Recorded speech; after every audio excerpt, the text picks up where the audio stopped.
Contudo, a revelação viva de que sou portador, examinai primeiramente até onde vos comprometereis com César, a fim de servirdes efetivamente a Deus.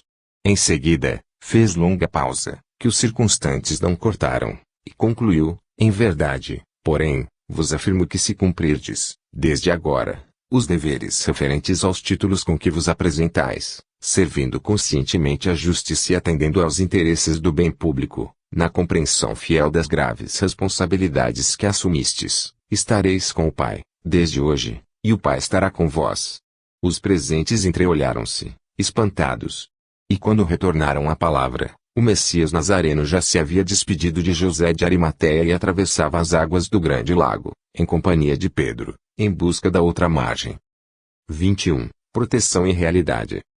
Praticando a proteção caridosa, Uriel, entidade angélica, transportara-la vindo para uma colônia celestial, cheia de flores abertas e bonançosos ventos, onde almas laboriosas descansavam da luta humana e trabalhavam pela conquista do porvir na esfera superior.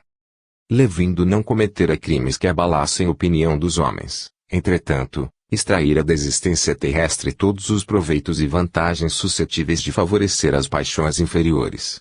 Estragara, na mocidade, os melhores anos do corpo, perseverara nos prazeres menos dignos em todo o curso da idade madura e, ainda na velhice precoce, fazia questão de parecer um jovem da época, peralta e conquistador. A moléstia do fígado retivera-o no leito, durante meses, contudo, não lhe atendiam enferma aos convites de meditarão e, longe de tratar convenientemente da enfermidade, lutou, desesperado, com um traço influenciarão invisível, bombardeando-a com venenos químicos de variadas espécies. Duelava e reclamava, choramingando. Queria mais algum tempo na terra para solucionar alguns negócios, dizia em pranto. Precisava liquidar certos problemas que a sua confiança no corpo adiara indefinidamente, mas o organismo exausto não lhe satisfazia as solicitações. As células cansadas enviavam à mente enérgico ultimato, exigindo independência. Haviam servido, sem cessar, a um tirano que lhes não oferecera tréguas, durante muitos anos de trabalho em comum. Debaúde, recorreu a remédios e providências. Angustiado, Levindo recebeu a visita da morte numa noite escura e chuvosa, em que a ventania lhe roçava a janela, como lamentoso soluço. Teve medo, experimentou o inenarrável pavor do desconhecido e gritou estentoricamente. Todavia, seus gritos ecoavam em outras dimensões e não atingiam, agora, os ouvidos familiares. A esposa chorava copiosamente, beijando as mãos do seu corpo hirto, mostrando-se, porém, absolutamente insensível aos seus abraços de náufrago, a debater-se num mar pesado de sombras. Alguém, no entanto, velava por ele, com generosidade fraternal. Era Uriel, o amigo invisível. Recolheu-o com ternura e cerrou-lhe as pálpebras num sono tranquilo. Que não pode fazer no universo o magnetismo divino do amor. Uriel amava o companheiro e, por isso, podia protegê-la, envolvendo-o nos eflúvios de sua alma rica de luz. O benfeitor deu-lhe, igualmente, uma res, onde Levindo gozou o abençoado sono de longas horas. Acordando, contemplou o amigo que o amparava em silêncio. O pobre companheiro, recentemente desencarnado, crivou o mensageiro espiritual de perguntas e admoestações. Como passavam a mulher e os filhos? A providência devia recambiá-la ao mundo, com bastante possibilidade de resolver os seus interesses. Em verdade, poderia ter sido mais previdente. Mas, como poderia saber? E a casa? E a organizar um comercial que lhe custara incessantes desgostos? Estariam de acordo com os desejos dele? Confortou Uriel, com palavras de esperança e amor, tentando tranquilizá-lo. Em seguida, usando a autoridade de que podia dispor, conduziu-o à encantadora cidade espiritual, acolhedora e feliz, pequeno céu onde se congregavam espíritos libertos das paixões inferiores, a caminho de sublime purificação. O dedicado benfeitor apresentou-o aos companheiros. Todos julgaram tratar-se de alguém à altura da luminosa expressão daquele paraíso de entendimento. Todavia, logo após as primeiras saudações, Levindo revelava-se de maneira deprimente, perguntando, em lágrimas, sobre situações, pessoas e coisas que haviam ficado, à distância, na luta material. A um amigo do novo ambiente, que se identificava pelo nome de Almeida, indagou de antigo devedor de sua organização comercial, que se fazia conhecer no campo terrestre pelo mesmo nome, acrescentando que a dívida do infeliz encanado montava mais de 100.000 cruzeiros. O interpelado respondeu sorrindo: quem sabe? É possível que esteja no quadro de meus antigos familiares. Somos tantos Almeidas. Entretanto, nada lhe posso adiantar agora. Deixei o sangue terreno, há muitos anos. Provavelmente, Levindo desejaria reaver o dinheiro, embora fosse outra moeda em circulação. Por mais que Uriel lhe aconselhasse serenidade e senso prático na nova situação, continuava ele em estado de grave exaltação passional.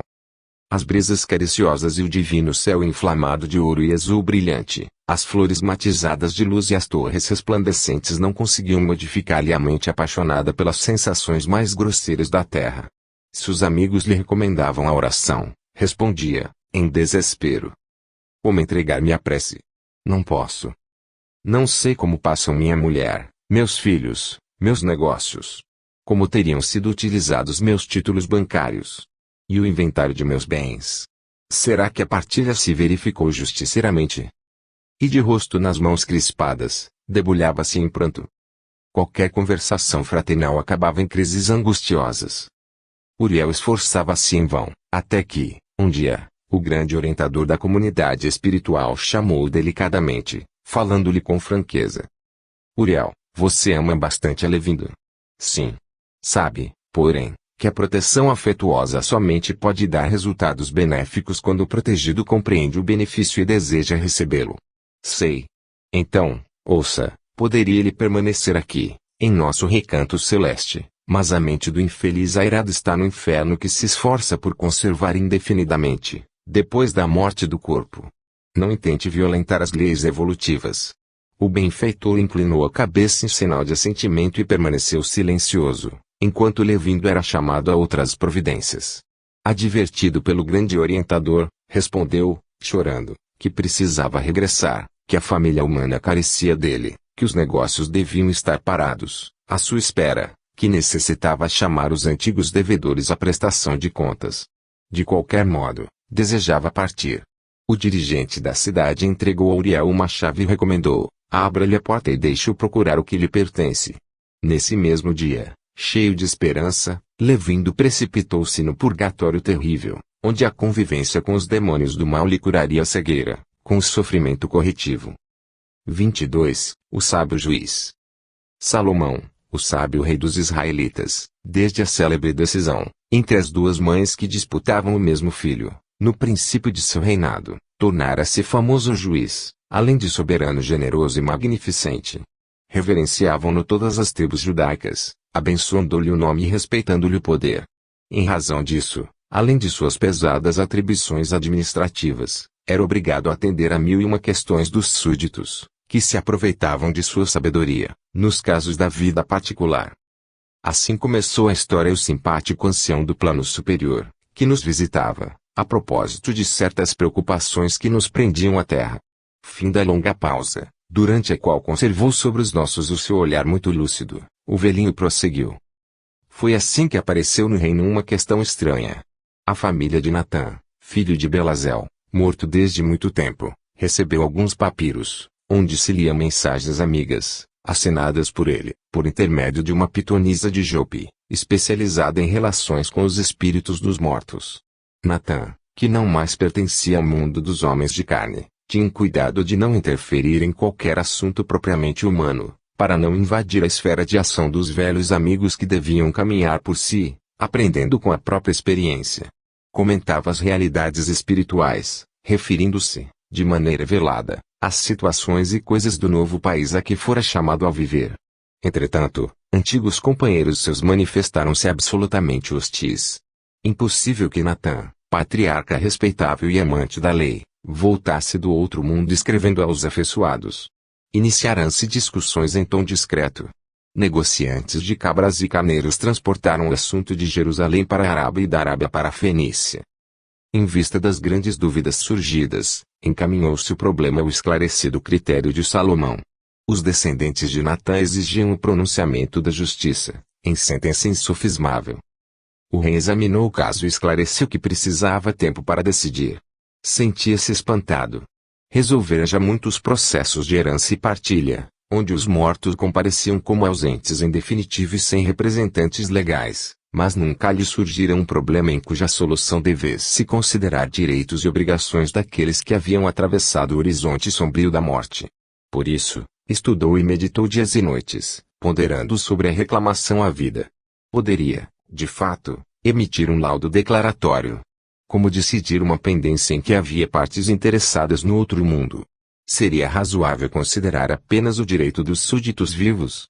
E os súditos que haviam partido para a morte, confiantes na justiça do reino. O morto, certamente, havia dado o conteúdo dos papiros à pitonisa de Jope, sem qualquer constrangimento, e por sua espontânea vontade. Seria crime obsequiar alguém? Como impedir no mundo sagrado o direito de dar? Extinguir o intercâmbio da amizade entre as almas seria o mesmo que interromper o curso das bênçãos divinas. Jeová, o magnânimo Senhor, não dava ao seu povo misericórdia e saúde, fortaleza e esperança todos os dias. Muitos áulicos do palácio exigiram-lhe perseguições à pitonisa, porque essa cometera a falta de receber as dádivas de um amigo morto. Outros vieram rogar para que o rei poderoso e sábio, ao invés de uma declaração, emitisse sentença condenatória. As supostas mensagens, segundo a lei do povo escolhido, não passariam de miserável embuste. Salomão, porém, sabia que, apesar da severa proibição do Deuteronômio, que vedava o comércio com os mortos, Saul, antecessor de Davi, seu pai, fora consultar uma pitonisa em Endor, antes da batalha de Gilboé, junto da qual recebera preciosas verdades do espírito de Samuel. Em são juízo, portanto, a ninguém podia condenar. Corria o tempo sobre o assunto, quando o povo, sabendo que a justiça abriria tribunais para ouvir os mortos em suas decisões, começou a pedir audiências ao rei, suplicando-lhe a interferência em seus casos privados. A viúva de Caleb, filho de Jefté, rogava que o esposo falecido viesse renovar o testamento, expulsando os sobrinhos da velha propriedade. Eliezer, filho de Josué, o coxo, queria que o espírito de seu pai repartisse de novo os camelos, de que o seu irmão Natanael se havia apropriado indebitamente. Jeroboão, velho patriarca da tribo de Issacar, pediu que o grande juiz ouvisse sua mulher já falecida, relativamente aos legados que pretendia deixar para os seus 8 filhos.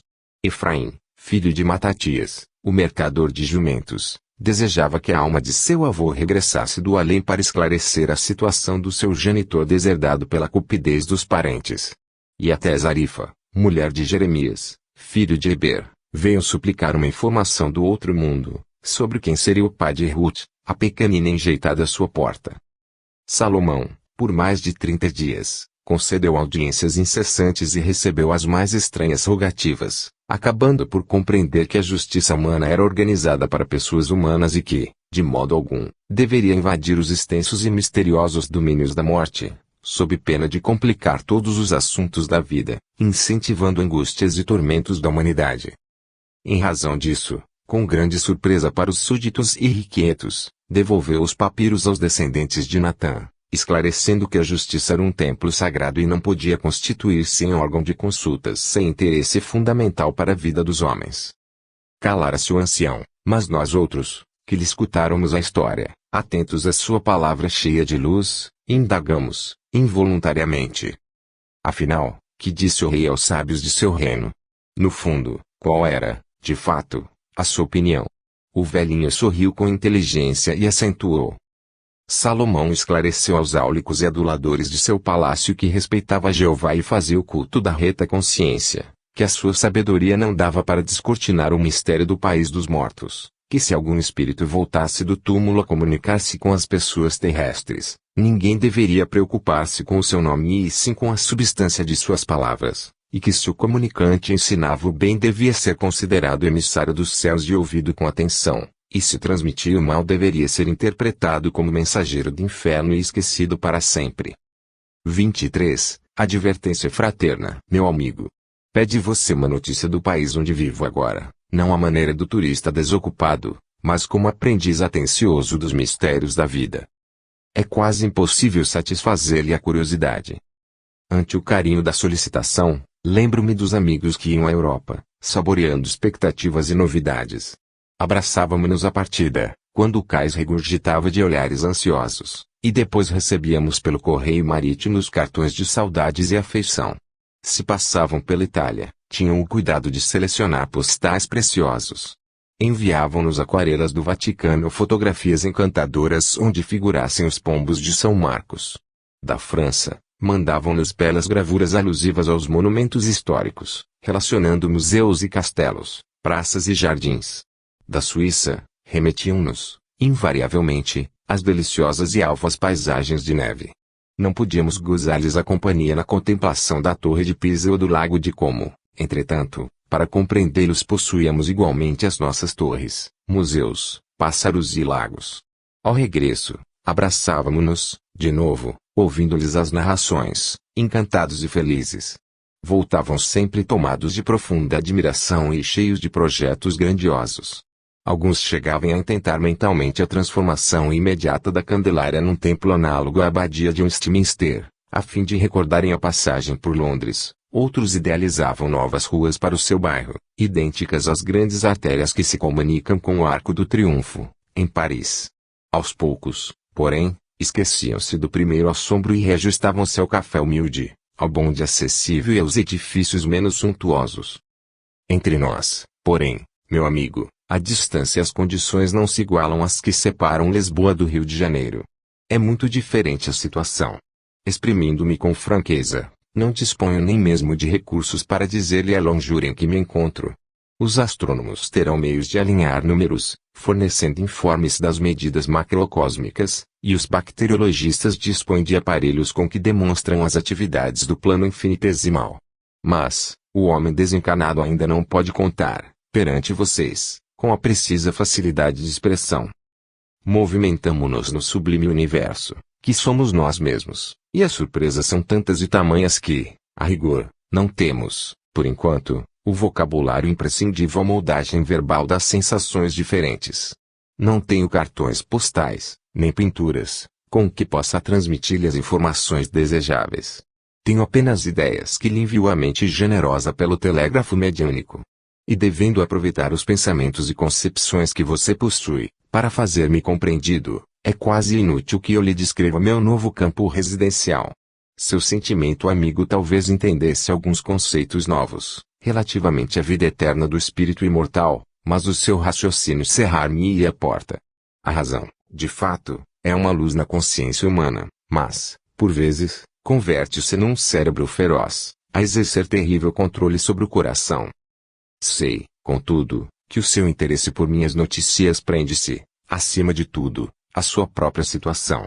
Você reconhece que o seu destino será igual ao meu e que, talvez, não tarde o instante em que deverá tomar aquele mesmo carro, incensado de flores, que transportou meus despojos para o passaporte devido para a misteriosa e bela região que hoje me serve de moradia. Em razão disso, tomo a liberdade de sugerir-lhe que procure um roteiro para a viagem, antes de buscar qualquer emoção do noticiário.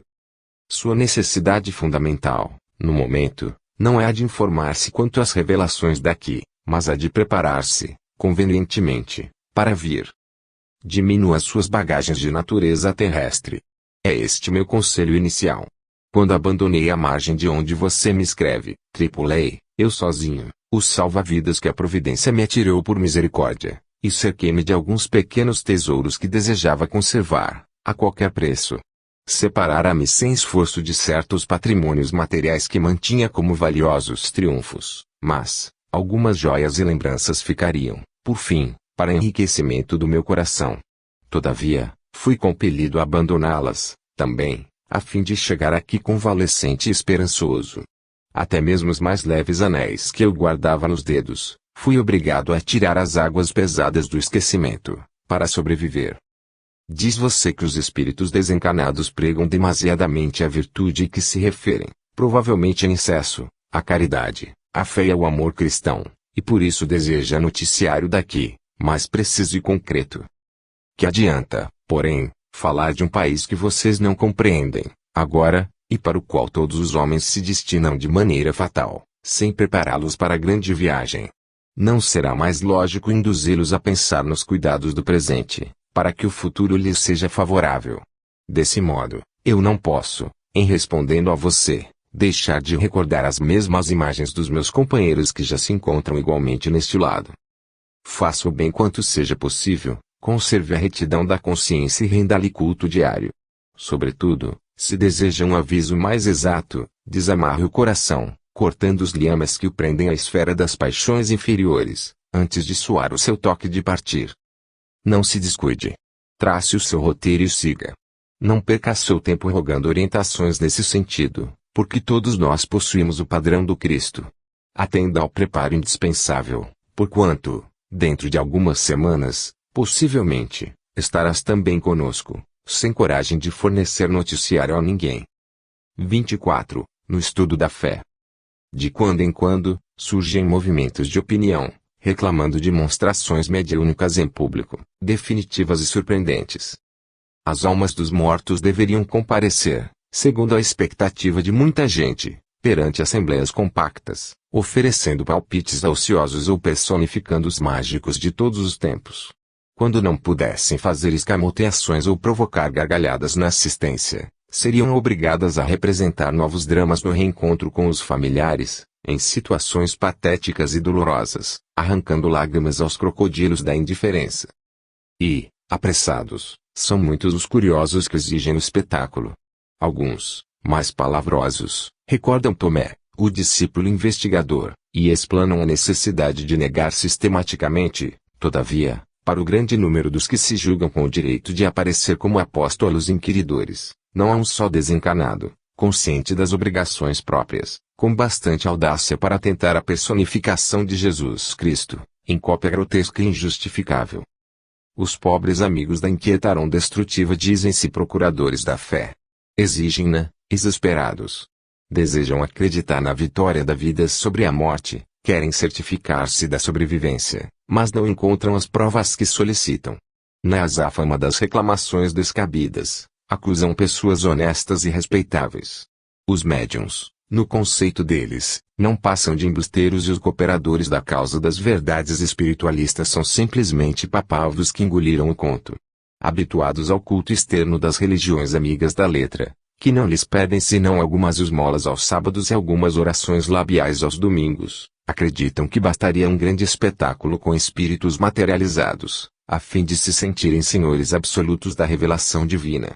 E por isso, quando encontram ensejo de alguma experiência isolada, em que a oportunidade da aquisição de fé lhes banha o coração como fonte cristalina, agarram-se à superfície dos acontecimentos e das coisas, apaixonadamente.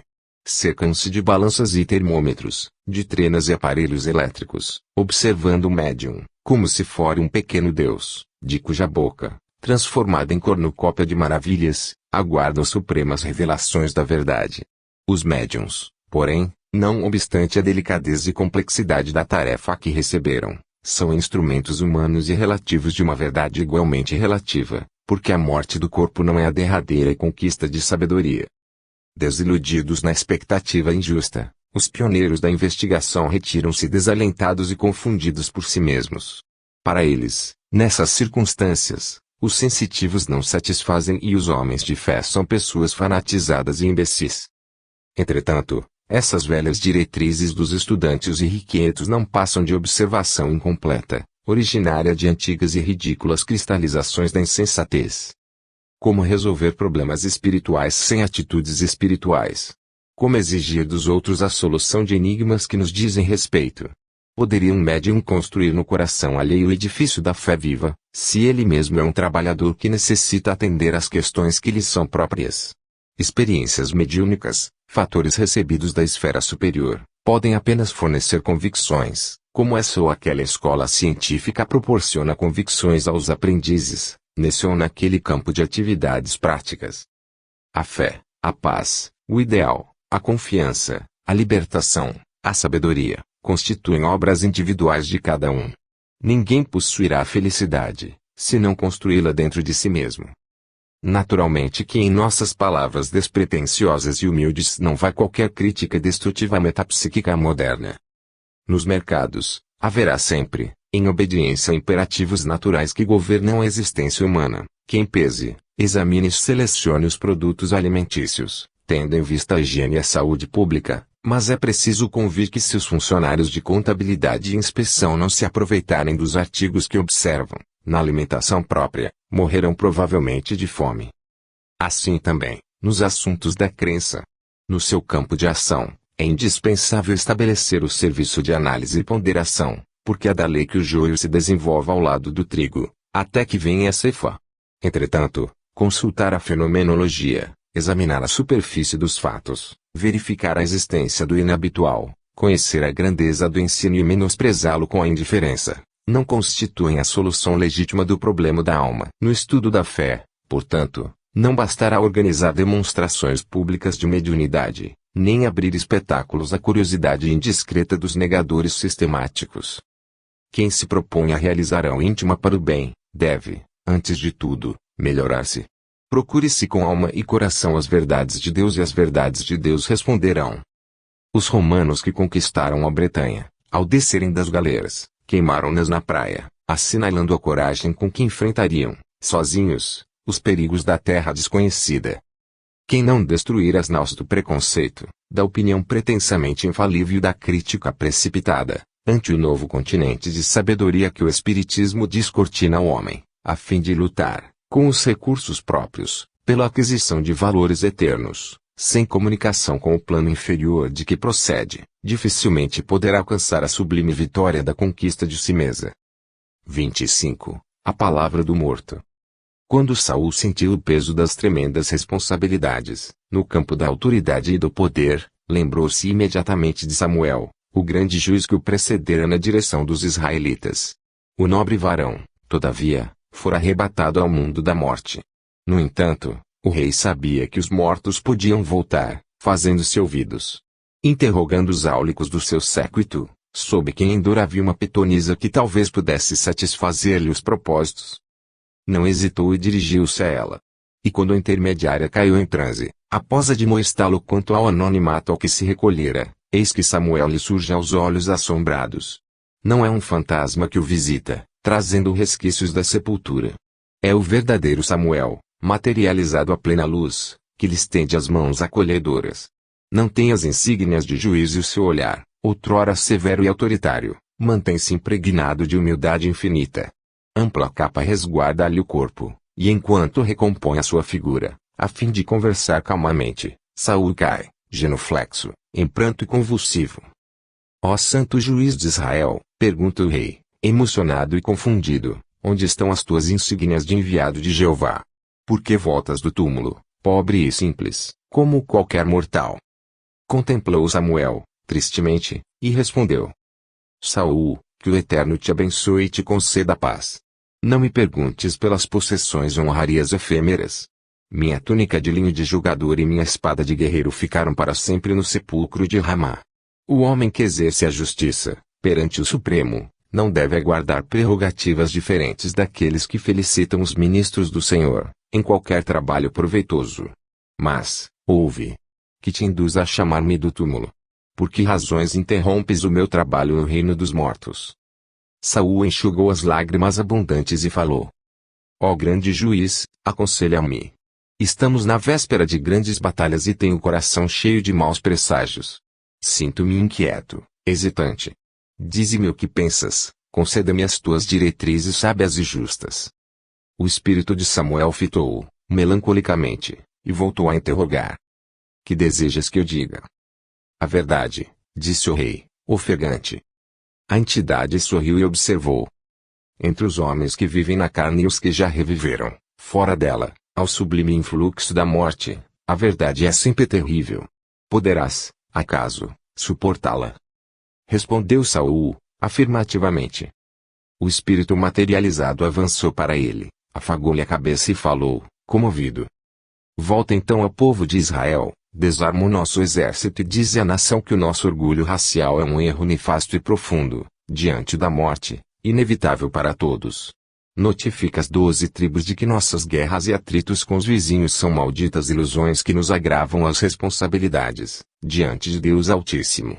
Cientifica-os de que a morte ensinou a mim, último juiz dos israelitas, as mais estranhas revelações.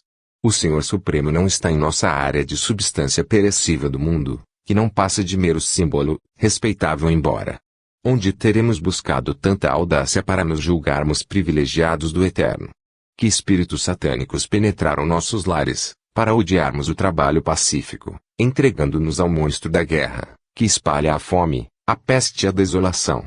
É verdade que os nossos antepassados muito sofreram nas perseguições da Babilônia e no cativeiro do Egito, mas também é inegável que nunca soubemos valorizar os favores e as graças de Jeová, o Pai Magnificente.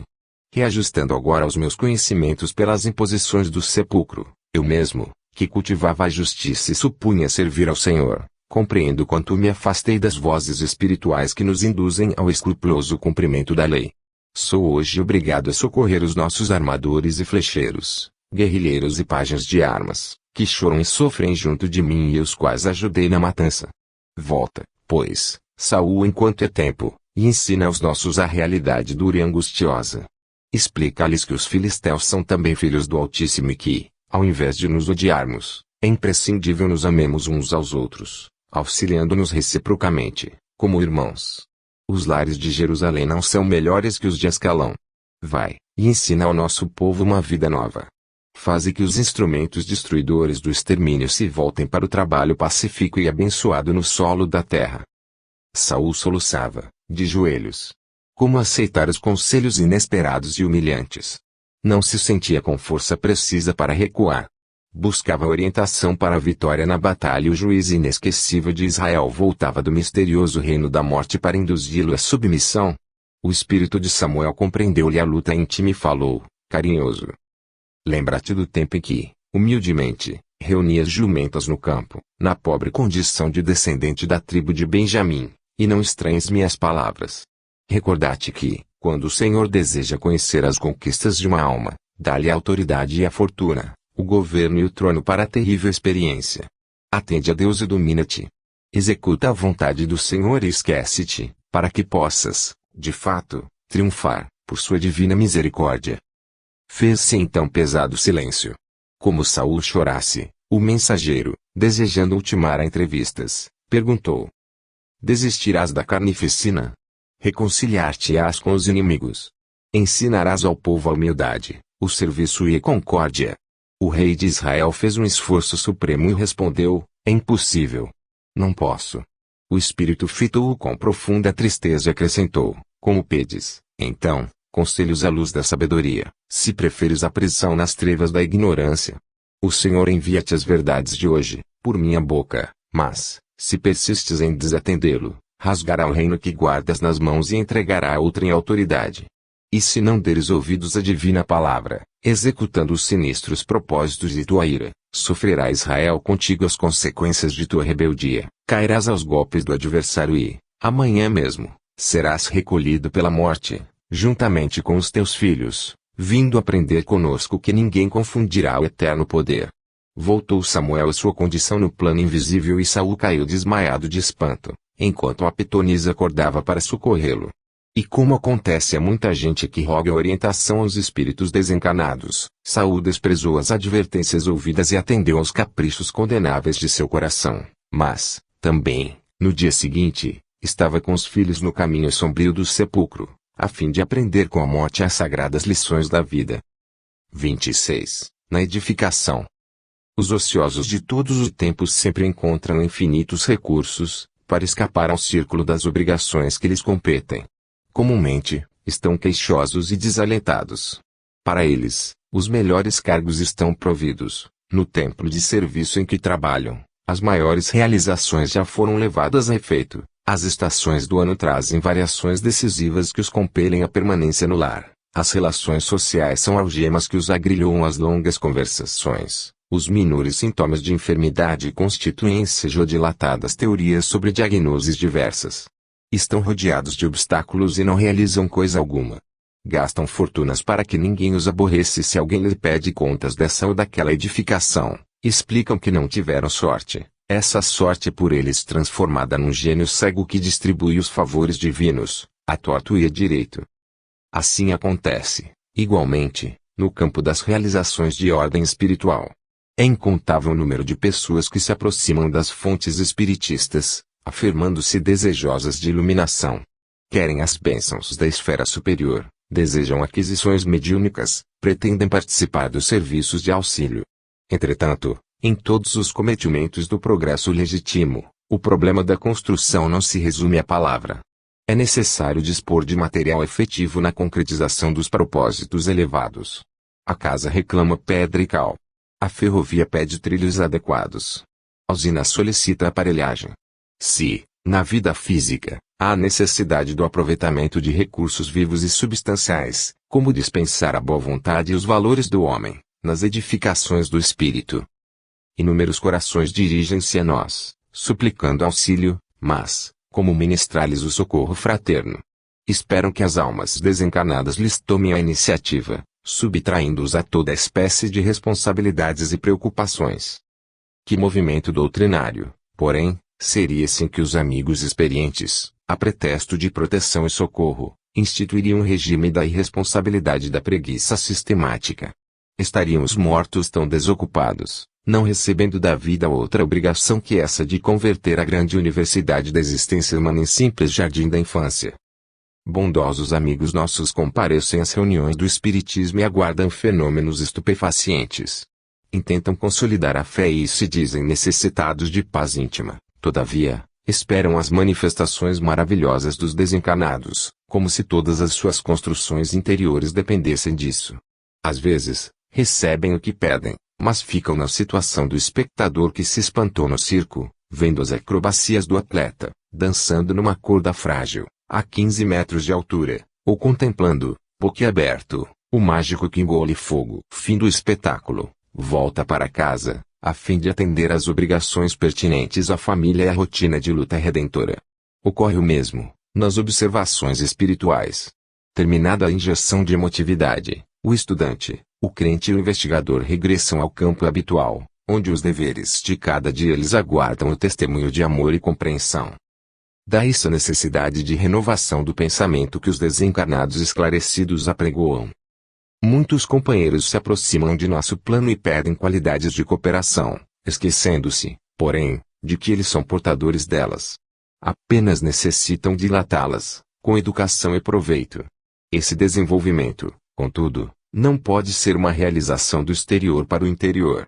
Não são os espíritos que desenvolvem os médiums e sim estes que apuram as faculdades receptivas, alargando as suas possibilidades de colaboração e valorizando-as pelo estudo constante e pela aplicação própria às obras da verdade e do bem. Que dizer de uma pessoa que aspira ao diploma de médico, detestando os doentes? Como apreciar o falador pedante que deseja cooperar nos serviços da sabedoria, mantendo-se nos círculos escuros da ignorância? Outros propõem-se a receber a luz brilhante do cume, entretanto, sentem receio do caminho. Temem as pedras, os espinhos e as serpentes prováveis, talvez ocultas nas várias regiões que separam o vale da montanha. Obrigá-los a ajudar o enfermo, a soletrar o alfabeto e a fugir das tentações, não é atitude compatível com a lei de vida e liberdade que nos rege. O próprio Jesus, segundo a venerável lição do evangelista, permanece à porta e bate. Se alguém abrir, ele entrará com as bênçãos divinas. Ele, o Mestre, traz a sabedoria, o amor, a luz e a revelação, mas não tem a chave, que pertence ao aprendiz, filho de Deus e herdeiro da vida eterna, como ele próprio. Poderia, efetivamente, violentar a habitação e destruir o impedimento. Foi o Cristo, Senhor e organizador do planeta, quem forneceu ao usufrutuário do mundo a matéria-prima para a edificação temporária em que se mantém, mas, administrador consciencioso e justo, sabe que, acima de tudo, permanece a autoridade do Pai, e espera, nos casos de rebeldia e endurecimento, que o doador universal se manifeste. E, por vezes, a ordem suprema é de bombardeio demolidor.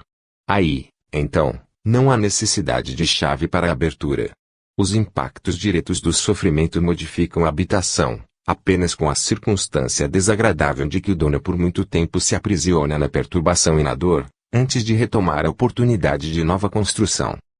27. Identificação do espírito. Corria o ano de 1581, quando um caso estranho ocorreu em Sevilha, contou-nos o espírito do padre Diego Ortigosa, em agradável tertúlia fraternal.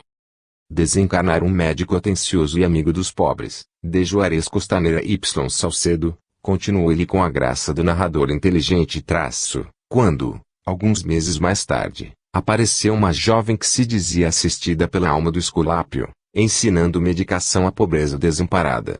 Encheu-se-lhe a casa humilde e tosca de famintos da saúde e o médico desencarnado atendia, de boa vontade, orientando o tratamento de criaturas enfermas e infelizes. A donzela, convertida em intermediária, não mais encontrou tempo para cuidar de aí mesma. As horas disponíveis eram escassas para atender a pessoas doentes e abatidas de sua cidade e vizinhanças. Pouco a pouco, o fenômeno tornava-se conhecido à distância e grande número de peregrinos lhe batiam à porta. Vinham de longe e queriam possuir, de novo, a saúde, a paz, a esperança. Corria o interessante trabalho regularmente, mas os familiares de Costaneira Y Sucedo não viram com bons olhos a movimentação popular, em torno da memória do seu chefe desencarnado. A jovem Cecília Anteguera, que servia de médium entre o morto prestativo e as criaturas angustiadas, tinha vida simples, atendendo às necessidades dos outros e aos seus próprios deveres em família, mas foi denunciada à Inquisição como feiticeira. Não tardou o encarceramento. Acusada invocou os princípios de caridade a que servia, recorreu ao nome de Deus, amigos dedicados intercederam por ela, junto aos algozes, mas a pobrezinha foi retida, incomunicável, para longas inquirições. A par dos beneficiários agradecidos que pediam a sua absolvição, surgiram senhoras fanatizadas e cavalheiros inconscientes que afirmavam tê-la visto entregando-se a noturnos sortilégios, na via pública, ou explorando a boa-fé alheia, como ladra vulgar, terminando as acusações gratuitas com o pedido de condenação formal e imediata. Alguns chegavam a rogar-lhe fosse dada a benção da fogueira ou a graça de ser esquartejada viva, no alto de fé, em nome da caridade e da Igreja. E não valeram os bons ofícios dos protetores prestigiosos. O padre Gaspar Afonso Costaneira Y Salcedo, primo do morto, estava interessado na perseguição e, por isso, fez o possível por guardar a jovem na cela imunda. Prometia uma verificação pessoal. Queria certificar-se. Muitos santos da Igreja haviam visto e ouvido as almas dos mortos. E acrescentava, pedante, que esses fatos eram conhecidos desde os patriarcas hebreus, não obstante a proibição de Moisés, que se manifestara contrário ao intercâmbio com os mortos. Entretanto, a seu ver, aquela mulher seria uma bruxa mentirosa e repugnante. Seu primo de Juarez estava no céu, gozando a companhia dos anjos e não voltaria, a confabular com mortais desprezíveis. Para isso recebera missas a rodo e solenes Ezequias. Que motivo, perguntava ele, levaria um médico a apaixonar-se pelos doentes, além do túmulo? Os santos e santas tinham visto almas glorificadas, em beatitude celeste, mas aquela endemoninhada tinha o topete de afirmar que o seu ilustre parente continuava a interessar-se pela medicina, depois da morte. Não seria loucura? Interrogavam os amigos da acusada. E, se fosse, não seria justo desculpar-a de mentir. O padre loquaz, porém, deblaterava, irritadiço, e insistia pela prova final. Com efeito, após longos dias de expectativa, Cecília Anteguera, abatida e enferma, trazendo nos punhos e braços os sinais de terríveis flagelações, foi trazida a uma sala vastíssima, onde se reuniam alguns juízes eclesiásticos, sob a presidência do inquisidor Mor. A pobre medianeira, sob olhares sarcásticos, rogou, em silêncio, a Deus a visita do médico desencarnado. Não seria razoável que o espírito desse prova de sua sobrevivência. Ficaria desamparada, perante os verdugos. Eis que de Juarez, o morto, se aproxima. Transfigura-se médium. Observando-lhe a palidez e as alterações fisionômicas, o padre Gaspar atende num sinal do inquisidor Mor e pergunta, contendo a emoção. Estamos em presença do demônio. A entidade sorriu, utilizando os lábios de Cecília, e respondeu. Estás em presença do espírito. Como se chama? Indagou o clérigo. Não tenho nome, replicou o desencarnado traço, o espírito é universal. E continuou o diálogo. Confessa que já morreu? Sim, já perdi o corpo físico. Tem uma pátria? Tenho. Qual? O mundo inteiro. Deixou alguma família na terra? Deixei. Como se chama essa família? Antes da resposta, os inquisidores denotavam grande aflição, mas de Juarez respondeu sem hesitar, chama-se humanidade. Vem do inferno ou do purgatório. Não é de vossa conta. Tem recomendações a fazer a pessoas do mundo carnal? Não devo lembrar o que me compete esquecer para o bem comum. Reconhece a autoridade da Igreja. Reconheço a eterna autoridade de Jesus, Cristo. Oh! Oh! Exclamaram os circunstantes. Finalmente, qual a sua profissão de fé, o seu propósito? Perguntou o padre Gaspar, exasperado.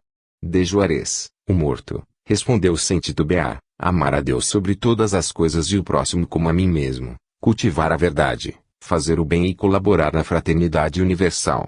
Nesse instante, levantaram-se todos, sob grande revolta. O inquisidor Mor recomendou o recolhimento da endemoniada, até ulterior deliberação, explicando-se aos sevilhanos que coisa alguma ficara esclarecida e que o assunto não passava de farsa condenável e odiosa. O narrador fez uma pausa mais longa, mas um dos amigos presentes, interpretando nosso interesse, indagou, e a médium? Que lhe aconteceu? Vocês ainda perguntam? Disse o padre Ortigosa, em tom significativo, como a Inquisição não podia punir o espírito, queimou a intermediária, em soleníssimo auto de fé. Em seguida sorriu bondosamente e concluiu. Cecília de Antequera, porém, logo após entregar o corpo às cinzas, uniu-se ao espírito de Juarez, em serviço muito mais elevado e profícuo às criaturas humanas, encontrando no sacrifício a sua melhor realização, convertendo-se ainda em devotada amiga de todos os seus acusadores e verdugos, aos quais sempre recebeu, caridosamente, nos primeiros degraus da passagem sombria do túmulo. 28. Depois da ressurreição.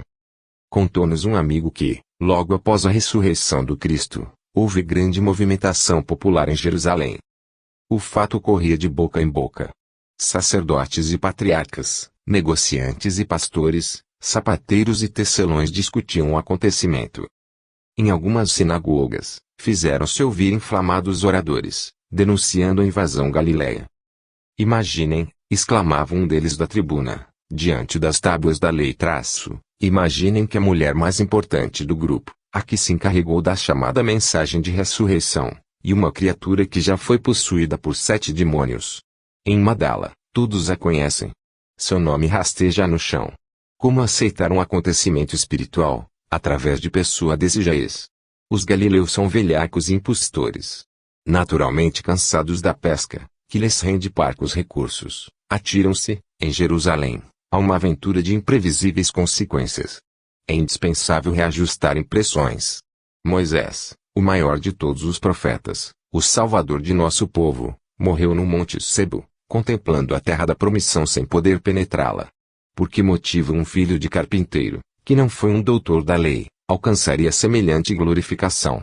Acaso não foi punido na cruz como vulgar malfeitor? Se os grandes profetas da raça, que se mantêm sepultados em túmulos honrosos, não se fazem ver nos céus, como esperar a divina demonstração de um homem comum, crucificado entre ladrões, na qualidade de embusteiro e mistificador? A argumentação era sempre ardente e apaixonada. Na sinagoga em que se congregavam os judeus da Bataneia, outro orador tornava a palavra e criticava, acerbamente. Onde chegaremos com a ilusão do regresso dos mortos? Estamos seguramente informados de que o caso do carpinteiro Nazareno não passa de um embuste de mau gosto. Soldados e populares viram os pescadores galileus subtraindo o corpo ao túmulo, depois da meia-noite. Em seguida, como é de presumir-se, mandaram uma certa mulher sem classificação começar a farsa no jardim. E, cerrando os punhos, bradava. Os criminosos, porém, pagarão. Serão perseguidos e exterminados. Sofrerão o suplício dos traidores, no átrio do templo. Apenas lamentamos que José de Arimateia, ilustre homem do Sinédrio, esteja envolvido no desprezível assunto. Infelizmente, o túmulo execrável situado em terreno que lhe pertence. Não fora isso, iniciaríamos, hoje mesmo, a lapidação de todos os culpados. Lutaremos contra a mentira, puniremos os que insultam nossas tradições veneráveis, honraremos a lei de Israel. E as opiniões chocavam-se, em toda parte, como fogos acesos. Os discípulos, para receberem as visitas espirituais do mestre e anotar-lhe as sugestões, reuniam-se, secretamente, a portas fechadas. Por vezes, escutavam as chufas e zombarias que vinham de fora, de outras, percebiam o apedrejamento do telhado, circunstâncias que os obrigaram a continuadas modificações. Não fixavam o ponto de serviço. Ora encontravam-se em casa de parentes de Filipe, ora agrupavam-se na choupana de uma velha tia de Zebedeu, o pai de João e Tiago. Num meio tão vasto de intrigas e vaidades sem conta, era necessário esconder a alegria de que se sentiam possuídos, cultivando a verdade ao calor da esperança em épocas melhores. Simão Pedro e os demais voltaram a Galiléia, para vender o campo e seguir o Mestre, como diziam na intimidade. Estavam tocados de fervor santo. A ressurreição enchera-lhes a alma de energias sublimes e até então desconhecidas. Que não fariam pelo Mestre ressuscitado? Iriam ao fim do mundo ensinar a boa nova, venceriam trevas e espinhos, pertenceriam a ele para sempre. Reorganizaram, pois, as atividades materiais e regressaram a Jerusalém, a fim de darem início à nova missão. Instalados na cidade, graças à generosa acolhida de alguns amigos que ofereceram a Simão Pedro o edifício destinado ao começo da obra, consolidou-se o movimento de evangelização. Os aprendizes, depois do Pentecostes, haviam criado novo ânimo. Suas reuniões íntimas prosseguiam regulares e as assembleias de caráter público efetuavam-se sem impedimento. As fileiras intermináveis de pobres e infelizes, procedentes dos vales de imundos, lhes batiam à porta, recebendo carinhosa atenção, e esse espírito de serviço aos filhos do desamparo conquistou-lhes, pouco a pouco, valiosos títulos de respeitabilidade, reduzindo-se, de algum modo, o número dos escarnecedores, compelidos então a silenciar, pelo menos até quando as autoridades favorecessem novas perseguições. Todavia, continuava o problema da ressurreição. Teria voltado o Cristo? Não teria voltado? Prosseguiam os atritos da opinião pública, quando algumas pessoas respeitáveis lembraram ao Sinédrio que fosse designada uma comissão de 3 homens versados na lei, para solucionar a questão junto dos discípulos. Efetuariam um interrogatório e exigiriam provas cabais. Aprazada a ocasião, houve reboliço geral. Agravaram-se as divergências e surgiram os mais estranhos pareceres. Por isso, no momento determinado, grande massa popular reunia-se à frente da modesta casa, onde os apóstolos galileus atendiam os sofredores e ensinavam a nova doutrina. Os 3 notáveis varões, todos filiados ao farisaísmo intransigente, penetraram a residência humilde, com extrema petulância. E Simão Pedro, humilde, simples e digno, veio recebê-los. Efetuado o preâmbulo das apresentações, começou o inquérito verbal, observado por 2 escribas do templo. Jacob, filho de Berseba, o chefe do trio, começou a interrogar. É verdade que Jesus, o Nazareno, ressuscitou? É verdade, confirmou Pedro, em voz firme. Quem testemunhou? Nós, que o vimos várias vezes, depois da morte. Podem provar? Sim. Com a nossa dignidade pessoal, na afirmação do que presenciamos. Isso não basta, falou ardemente Jacob, sob forte irritação. Exigimos que o ressuscitado nos apareça. Pedro sorriu e replicou. O inferior não pode determinar ao superior. Somos simples subordinados do Mestre, a serviço de sua infinita bondade. Mas não podem provar o fenômeno da ressurreição. A fé, a confiança, a certeza, são predicados intransferíveis da alma, aduziu o apóstolo, com humildade. Somos trabalhadores terrestres e estamos longe de atingir o convívio dos anjos. Entreolharam-se os 3 fariseus, com expressão de ira, e Jacob exclamou, trovejante. Que recurso nos sugere, então, miserável pescador? Como solucionar o problema que provocaram no espírito do povo? Simão Pedro, dando mostras de grande tolerância evangélica, manteve imperturbável serenidade e respondeu. Apenas conheço um recurso, morram os senhores como o Mestre morreu e vão procurá-lo no outro mundo e ouvir-lhe as explicações. Não sei se possuem bastante dignidade espiritual para merecerem o encontro divino, mas, sem dúvida, é o único meio que posso sugerir. Calaram-se os notáveis do Sinédrio, sob enorme estupefação. No silêncio da sala, começaram a ecoar os gemidos dos tuberculosos e loucos mantidos lá dentro. Alguém chamava Pedro, com angústia. O amoroso pescador fitou sem medo os interlocutores e pediu, dê-me licença. Tenho mais que fazer. Voltou a comissão sem resultado alguma, e a discussão continua há quase 20 séculos. 29. Espírito desencanado. O espírito de Garcia Maciel aproximava-se do outro mundo, tomado de infinito receio. Afinal, Não era a morte outro monstro lendário a desafiar a pobreza humana.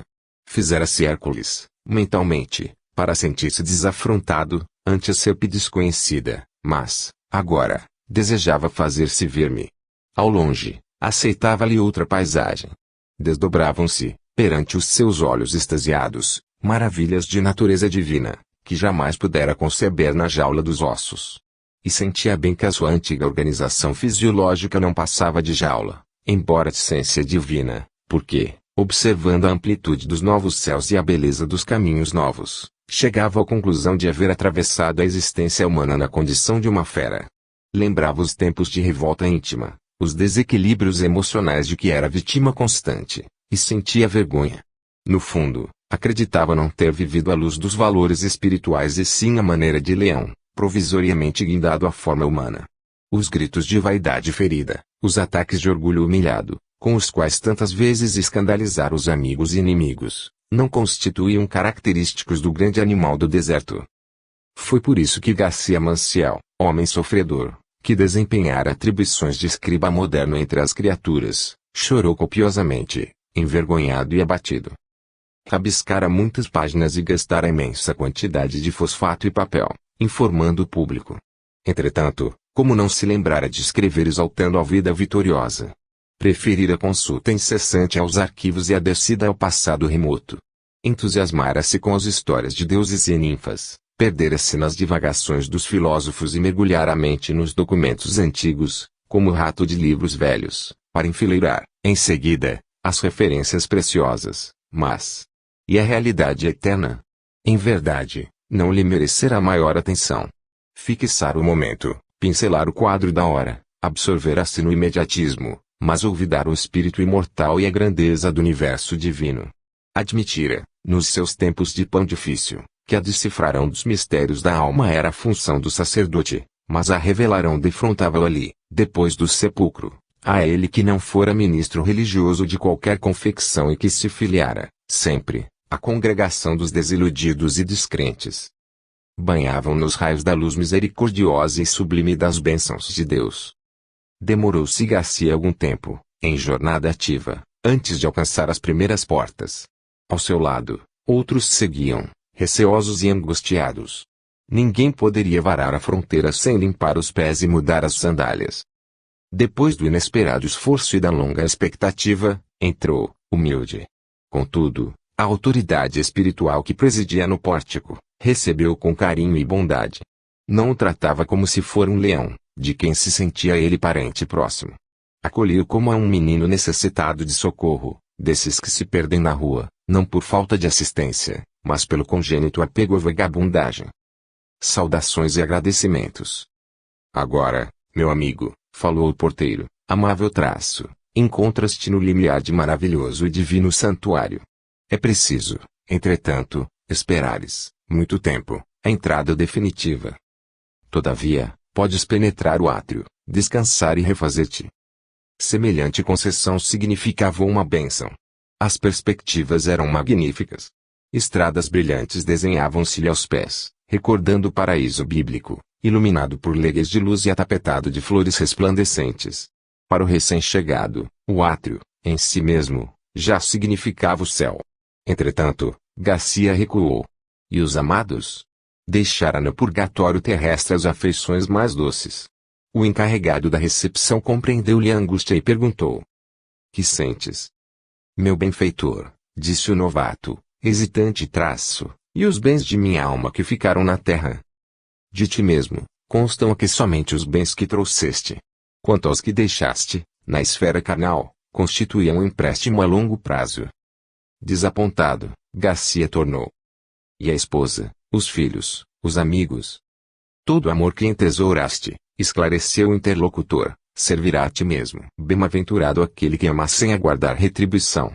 Quando o matrimônio é de almas, a união continua independentemente da distância e do corpo físico. Quando os filhos compreendem os pais e os amam, a morte não extingue os laços que os identificam, e quando os amigos estimam as qualidades espirituais, a separação temporária não anula a confiança fraternal.